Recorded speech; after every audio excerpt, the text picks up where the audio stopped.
આવતીકાલે બપોરે 3 વાગે રાહુલ ગાંધી અમદાવાદ પહોંચશે। એઆઈસીસી અને પીસીસીના નિરીક્ષકો સાથે બેઠક કરશે। પ્રદેશ કોંગ્રેસ કાર્યાલય ખાતે રાહુલ ગાંધી બેઠક કરશે। બેઠકમાં એઆઈસીસી 43 નિરીક્ષકો અને 7 સહનિરીક્ષકો હાજર રહેશે। પીસીસીના 183 નિરીક્ષકો સાથે પણ ચર્ચા કરશે।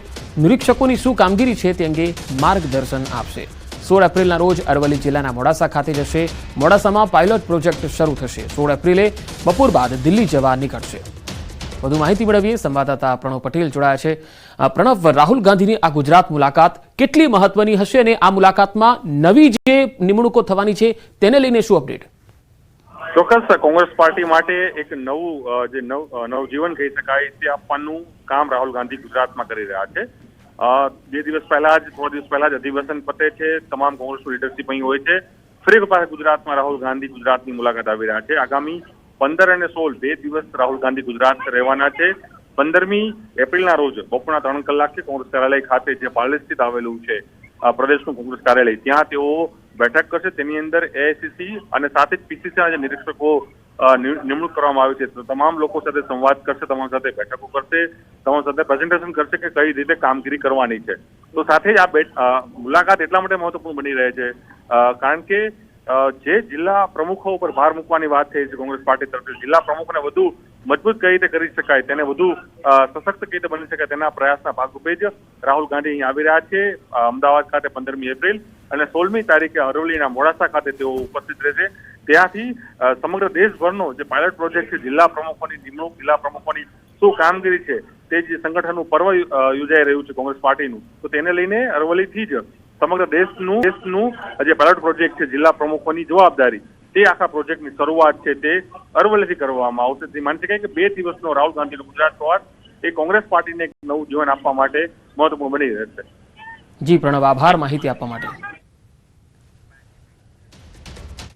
વાત પંચમહાલની। પંચમહાલના સંતરોડ સાલિયાથી ખાબડા થઈ મોરવા હડફ જતો માર્ગ તંત્રની ઉદાસીનતાને કારણે મુશ્કેલીરૂપ બન્યો છે। આ માર્ગથી આસપાસના 10થી વધુ ગામના લોકો અવરજવર કરે છે।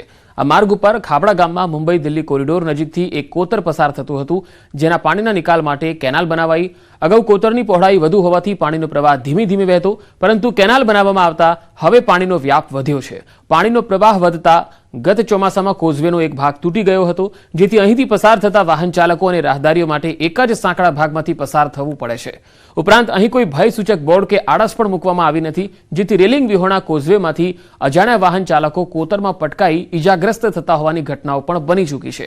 આ સમગ્ર મામલે ઉચ્ચ કક્ષાએ રજૂઆત કરી દીધી છે, પણ સમસ્યાનો ઉકેલ હજુ આવ્યો નથી।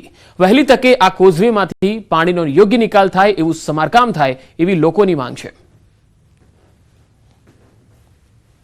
એનીમાં એક વચ્ચે કોતર આવે છે, એની રજૂઆત અમે અવારનવાર ઘણી કરી છે, પણ અત્યાર સુધી એનું કામ કશું થયું નથી।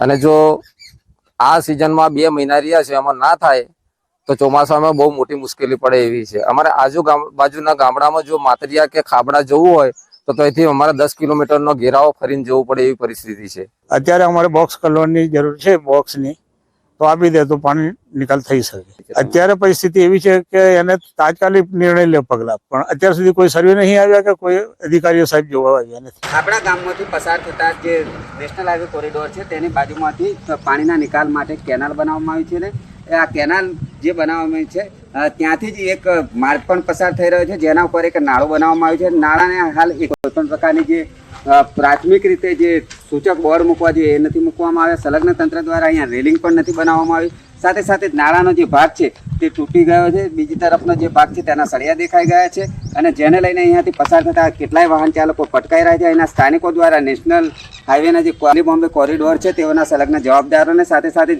પીડબ્લ્યુડીને તેમજ સ્થાનિક નેતાગીરીને પણ વારંવાર રજૂઆત કરી છે, પરંતુ કોઈના પેટનું પાણી હલતું નથી। જો આ ચોમાસા પૂર્વે જો આ નાળાનું સમારકામ કરવામાં નહીં આવે તો અહીંયાના 8 થી 10 ગામના જે રહીશો છે તેઓને પારાવાર મુશ્કેલીનો સામનો કરવો પડી શકે એવી પરિસ્થિતિનું નિર્માણ થઈ રહ્યું છે। જો આ નાળાનું જો સમારકામ કરીને વહેલી તકે બનાવવામાં નહીં આવે તો આવતા ચોમાસામાં એટલે કે 2 મહિના બાદ અહીંયાથી પસાર થવાનો આ માર્ગ સદંતર બંધ થઈ જતા અહીંના સ્થાનિકોને અંદાજિત 15 કિલોમીટરનો લાંબો ચક્કર કાપી અને મોરવા તાલુકા મથકે જવાની પરિસ્થિતિનું નિર્માણ થાય એવી અહીંના જે સ્થાનિકો છે એવી દહેશત વ્યક્ત કરી રહ્યા છે। ત્યારે સંલગ્ન જવાબદારો દ્વારા વહેલી તકે આ નાળું બનાવવામાં આવે એવી માગણી કરવામાં આવી રહી છે। રાજેશ જોશી, ન્યૂઝ 18 ગુજરાતી, મોરવા હડફ, પંચમહાલ। તળાજા તાલુકાના 20 ગામોને જોડતો રસ્તો અત્યંત બિસ્માર હાલતમાં છે, જેના કારણે સ્થાનિકોને ભારે હાલાકી ભોગવવી પડે છે. વાહન ચાલકોનું કહેવું છે કે તેમને દરરોજ નાના મોટા અકસ્માતોનો સામનો કરવાનો વારો આવે છે. ખાસ કરી મેડિકલ ઇમરજન્સી સમયે સૌથી વધારે પરેશાની પડે છે. છેલ્લા 3 વર્ષથી રસ્તાની હાલતમાં કોઈ સુધારો નથી. સરપંચ સહિત સ્થાનિકોએ અનેક વખત રજૂઆત કરી, છતાંય રસ્તાની મરામત કે પુનઃનિર્માણ માટે તંત્ર રસ દાખવતું જ નથી. અવારનવાર રજૂઆત કરવા છતાં તમે અત્યારે આની પરિસ્થિતિ જોવો છો. આ રોડમાં ફૂટના ખાડા છે. અત્યારે અમારે કોઈ મેડિકલ વાહન લાવવું હોય તો અત્યારે મને તો એવું લાગે કે રસ્તામાં જ તે મહિલાની ડિલિવરી થઈ જાય એવી પરિસ્થિતિ આ રોડની છે. બીજું, અવારનવાર રજૂઆત કરવા છતાં આ તંત્ર એટલું બધું ભ્રષ્ટ અત્યારે થઈ ગયું છે કે હાવ માજા મૂકી હોય એવું લાગે છે. મીઠીવડી લાખણકા અને અહીંયા કોઈ એક સબ સેન્ટર હોય PhD નું, તો આ રોડ બિસ્માર હાલતમાં છે. કોઈ આ રોડનું કોઈ ધ્યાન દેતું નથી અને વારંવાર રજૂઆતો કરવા છતાં તંત્ર આંધળું અને બેરું એવું લાગે છે મને. હવે રોડમાં ખાડા છે, ખાડામાં રોડ છે એવી પરિસ્થિતિ છે. મોરબીમાં નકલી વ્યંઢળનું સરઘસ કાઢવામાં આવ્યું. અસલી વ્યંઢળોએ નકલી વ્યંઢળનું સરઘસ કાઢ્યું.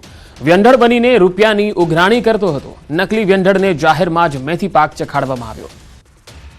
તો નકલી વ્યંઢળની ધોલાઈ થઈ ગઈ અને મેથી પાક આપવામાં આવ્યો. એટલું જ નહીં, તેનું સરઘસ પણ કાઢવામાં આવ્યું. આ સરઘસ અસલી વ્યંઢળોએ કાઢ્યું હતું, કારણ કે આ નકલી વ્યંઢળ બનીને પૈસાની ઉઘરાણી કરતો હતો.